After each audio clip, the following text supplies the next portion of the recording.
Hello students, today we shall learn about morphology of flowering plants, class 11, NCERT question and answer, long answer type questions, part 5. So watch the video till the end. Welcome back once again in your biology class. This is Nausin and you are watching your most favorite channel, Educational Support. So my lovely students, are you ready? So let's get started. Question number 1 is distinguish between families Fabaceae, Solanaceae, Liliaceae on the basis of the gynoecium characteristics with figures, and also write economic importance of any one of the above family. So the families mainly different from each other in their reproductive structures. You can see it here. So try to differentiate the above families on the basis of Androecium and the Gynoecium. So the difference between the three families on the basis of the characteristics of Hyonoceums are as follows. In Fabaceae, monocarpellary free carpels, ovary superior unilocular, ovules marginal into alternate rows, placentation marginal. In Solanaceae, bicarpellary syncarpous carpels, superior bilocular, ovary, axile placentation. And in Liliaceae, tricarpellary syncarpous, superior ovary, triocular ovules, simple but may be united or separated style. So, examples of Fabaceae are garlic, onion. Examples of Solanaceae are potato, tomato, brinjal, datura, etc. And the examples of Liliaceae are lupin, indigo, cassia, etc. So here I am discussing economic importance of Fabaceae. So plants of this family are the sources of the pulses and edible oils, you know that. So dye is extracted basically from the Indigofera, which is a part of this family. It serves as a source of various other products like fibers, ornamentals and medicines, etc. So these are the basic economic importance of Fabaceae. Question number 2 is describe various stem modifications associated with food storage, climbing and protection. So stem is the aerial part of plant bearing nodes, internodes, bulbs, flowers, fruits, seeds, etc. So besides these functions and forms under special conditions, it get modified and perform many functions, for example storage, protection, climbing, etc. So search out different forms of stems and its modified forms performing variety of functions, and the various stem modifications are as follows: rhizome, cone, and the bulb, tuber, etc. So if you eager to know about what are the stem modifications in detail, then visit my YouTube channel or click the I button, and the link of this video is given in the description box below. So go for it and watch it. Question number 3 is stolon, offset and rhizome are different forms of stem modification, and how can these modified forms of stem be distinguished from each other? So underground stems called stolon of some plants spread to new niches, and when older plants die, new plants are formed. So offset are lateral branch with short internodes and each node bearing a rosette of leaves, and a tuft of rosette is found in aquatic plants like Pristia, Eichhornia, etc.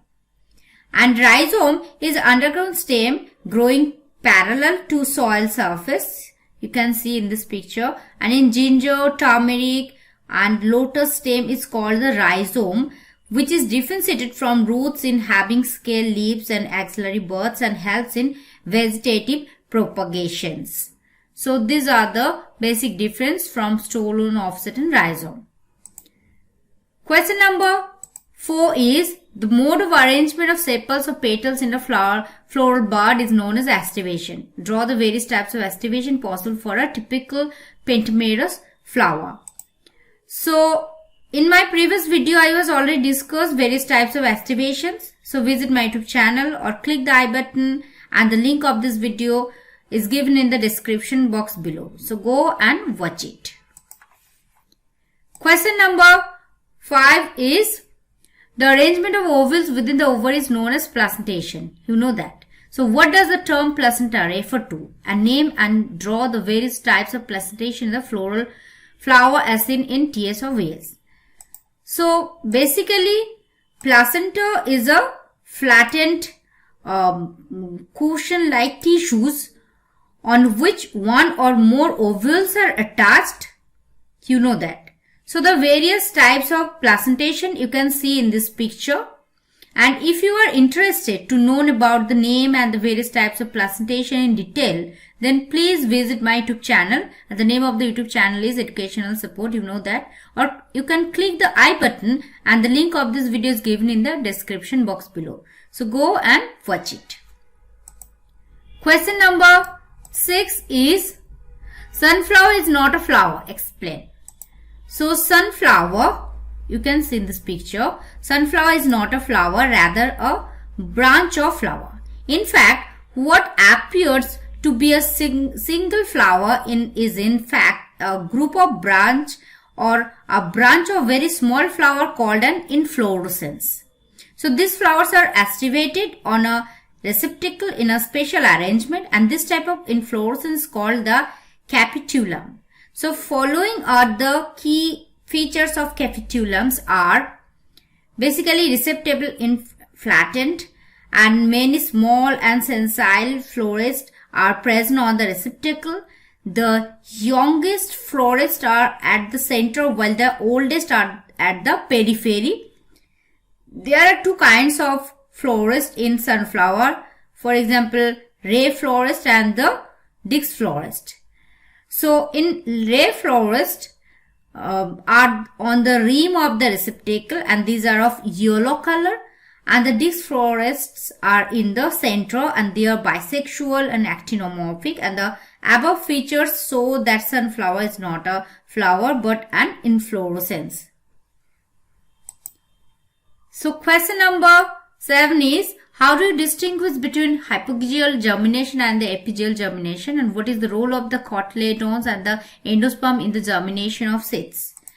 So the difference between hypogeal germination and the epigeal seed germinations are, basically in hypogeal seed germination you can see the picture, rapid growth and elongations of epicotyle. But in case of epigeal seed germination, rapid growth and elongation of hypogeals, and seed basically cotyledons above the soil level, and the cotyledons become green and photosynthetic. But in case of hypogeal, cotyledons remains inside the soil. You can see in this picture, and the cotyledons remain non-green and non-photosynthetic. For example, castor beans, and the examples of epigeal seed germinations are maize, rice, etc. So here I am presenting the role of cotyledons and the endosperms. So basically cotyledons and endosperms acts as a food reservoir. So food in them become available to the embryo during germination. You can know that. So once the first set of leaves emerge, the spelling being photosynthetic, till then the food is supplied by the endosperm and cotyledons. Question number 8 is, seeds of some plants germinate immediately after seeding from the plants, while in other plants they require a period of rest before germination. The latter phenomenon is called as dormancy. So gives the reasons for seed dormancy and some methods to break it. So there are certain seeds which fail to germinate even when external conditions are favorable.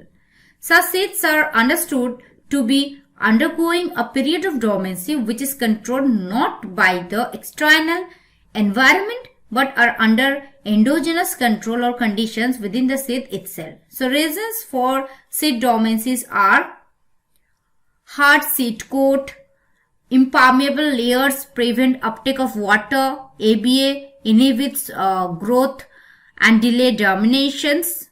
That is, ABA means abscisic acid, you know that. And some seeds have immature embryo which delays germination. So here I am talking about the methods to break the dormancy. Basically, physical dormancy is broken by the changes in temperature and other environmental issues. And physical dormancy is also broken when the seed passes through the gut of an animal. And mechanical dormancy is broken by help from some external agents. For example, an animal may break the hard seed coat, and chemical dormancy is broken by the enzymatic actions.